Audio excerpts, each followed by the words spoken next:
Hi friends, అందరికీ నమస్తే. Welcome to easy job portal. మీరు కనుక కొత్తగా మన ఛానల్ విజిట్ చేస్తుంటే ఛానల్ సబ్స్క్రైబ్ చేసుకొని వీడియో నచ్చితే లైక్ చేసి మరికొంతమందికి షేర్ చేయండి.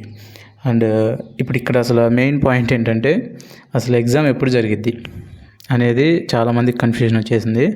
ఇప్పుడు లేటెస్ట్గా వచ్చిన న్యూస్ ఏంటంటే, అది కూడా ఆకాష్ జాదవ్ సార్ ఇచ్చిన న్యూస్ ఏంటంటే, ఈ ఎగ్జామ్ అనేది 21 నవంబర్ జరగబోతుంది. 70 to 80% కన్ఫర్మ్ న్యూస్. అంటే ఆకాష్ జాదవ్ సార్ చెప్పారు కాబట్టి మ్యాక్సిమం అదే కన్ఫర్మ్ అయింది. అండ్ ఎన్ని షిఫ్ట్లు జరుగుతాయి, అసలు ఈ ఎగ్జామ్ ఎన్ని షిఫ్ట్లు జరుగుతాయి అంటే మ్యాక్సిమం ఇవి ఒక్క షిఫ్టే జరిగే ఛాన్స్ అనేది ఎక్కువగా ఉంది. అందరికీ తెలిసిందే, మనకి లాస్ట్ టైము షిఫ్ట్లు వేరీ చేయటం వల్ల ఏం జరిగిందో అందరికీ తెలుసు. ఎక్కువ మార్క్స్ రావాల్సిన మందికి ఎక్కువ మార్క్స్ రావాల్సిన వాళ్ళకేమో తక్కువ మార్క్స్ తీసుకురావడం, అండ్ తక్కువ మార్క్స్ రావాల్సిన వాళ్ళకి పేపర్ లెవెల్ అనేది వేరీ అవుతే అఫ్కోర్స్ నార్మలైజేషన్ కలిసిద్ది, దాన్ని మనం ఏం చేయలేము.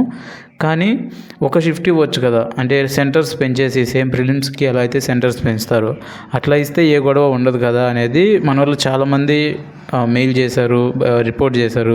ఆ టైంలో ఎస్బీఐ క్లర్క్ మెయిన్స్ రిజల్ట్ వచ్చిన టైంలో సో రిపోర్ట్ ఇస్తే దానికి వాళ్ళు రిప్లైగా అసలు నార్మలైజేషన్ ఎలా జరిగిద్ది అనే ఒక సర్క్యులేటర్ పంపించారు మనకి.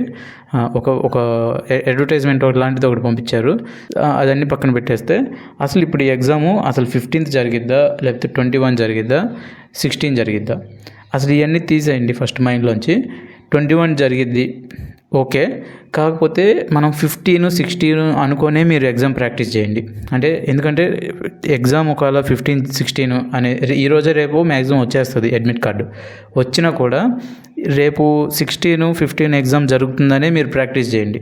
అట్లా అయితేనే మీరు గేమ్లో ఉంటారు. లేకపోతే మీకు 21 అయితే మైండ్ రిలాక్స్ అయిపోయింది. సో మీకేంటంటే ఒకవేళ రేపు అడ్మిట్ కార్డు వచ్చినప్పుడు అది ఒకవేళ 15, 16 అయ్యిందంటే, ఫర్ సపోజ్ చెప్తున్నా, అయ్యిందంటే మళ్ళీ మనమే ఇబ్బంది పెడతాము. సో అందుకే చెప్తున్నా, ప్రాక్టీస్ మాత్రం ఇప్పుడు ఎలా అయితే చేస్తున్నారో 15, 16 అనుకొని అట్లనే ప్రాక్టీస్ చేయండి. అండ్ ఒకవేళ 21 ఎగ్జామ్ అయ్యిందంటే ఆర్ఆర్బీపీఓ పరిస్థితి ఏంటి అంటే, వేరే స్టేట్స్ మనం అప్లై చేసి ఉన్నాం అంటే మన వాళ్ళు ఎక్కువ కర్ణాటక కానీ, తెలంగాణ కానీ, లేకపోతే తమిళనాడు, లేకపోతే వేరే state Maharashtra, what ever it is. ఇప్పుడు ఫర్ సపోజ్ 21 పడిందంటే ఇప్పుడు మనకి 22 ఎగ్జామ్ మార్నింగ్ షిఫ్టే పడింది అనుకోండి, పర్టికులర్గా చచ్చినట్టు మనం వెళ్ళాల్సిందే. మ్యాక్సిమం అలా ఇవ్వడు. మనకి 23rd కూడా ఉంది కాబట్టి మ్యాక్సిమం 23rd ఇవ్వడానికి ట్రై చేస్తాడు. అంటే ఇవన్నీ వాళ్ళు క్యాలిక్యులేట్ చేసుకుంటారు, ఎందుకంటే మొత్తం కండక్ట్ చేసేది ఐబీపీఎస్ఏ కాబట్టి. సో వాళ్ళన్నీ క్యాలిక్యులేట్ చేసుకునే ఇస్తారు. ఒకవేళ అట్లా పడినా కూడా మ్యాక్సిమం వీళ్ళకి మెయిల్స్ వెళ్ళిపోతూ ఉంటాయి. మ్యాక్సిమం వీళ్ళకి మెయిల్స్ పెడతానే ఉంటారు. ఎగ్జామ్ అవసరం అయితే క్యాన్సిల్ చేపిస్తారు. ఆ రకాన మన వాళ్ళు చేస్తారు. అండ్ ఐబీపీఎస్ కూడా దానికి త్వరగానే రెస్పాండ్ అయ్యిద్ది. మ్యాక్సిమం అట్లా చేయరు అనుకుంటున్నా. ఇట్లా ఆలోచిస్తే, ఈ పాయింట్గా ఆలోచిస్తే, అంటే ఆర్ఆర్బీపీఓ గురించి ఆలోచిస్తే నాకు ఎందుకో ఎక్కడో అనిపిస్తుంది మళ్ళీ 15, 16 జరిగిద్దేమో అని. కాకపోతే న్యూస్ చెప్పింది ఆకాష్ జాదవ్ సార్ కాబట్టి సో కొంచెం దాని మీద నాకు 21 జరిగిద్ది ఎగ్జామ్ అని ఉంది. కానీ ఆర్ఆర్బీపీఓ గురించి ఆలోచిస్తుంటే మాత్రం డెఫినెట్లీ 15, 16 పక్కా అనిపిస్తుంది. అండ్ ఇంకో విషయం ఏంటంటే 17th Bihar cooperative bank and 15th some financial ఇన్స్టిట్యూట్ది ఒక ఎగ్జామ్ ఉంది, మెయిన్స్. 2 మెయిన్స్ ఎగ్జామ్స్లే ఉన్నాయి.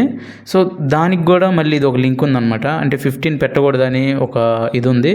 మేబీ 16th ఫిక్స్ చేస్తారేమో అని అనిపిస్తుంది, నాకు ఎక్కడో మైండ్లో ఉంది. కాకపోతే మరి చూడాలి, ఇంకా అడ్మిట్ కార్డ్ వస్తుంది ఈరోజు కానీ రేపు కానీ పక్కా వచ్చేస్తుంది. నేను మళ్ళీ అప్డేట్ ఇస్తాను. మీరు కనుక సబ్స్క్రైబ్ చేసుకోండి, మనం వెంటనే అప్డేట్ ఇస్తాము. అండ్ మనకి ఒక టెలిగ్రామ్ ఛానల్ కూడా ఉంది. ఆ టెలిగ్రామ్ ఛానల్లో మీరు జాయిన్ అవ్వండి, మనం వెంటనే క్విక్ రెస్పాన్స్ అనేది దాంట్లో ఇస్తాము. అండ్ మీకు ఎటువంటి డౌట్ ఉన్నా కానీ కామెంట్ సెక్షన్లో కామెంట్ చేయండి.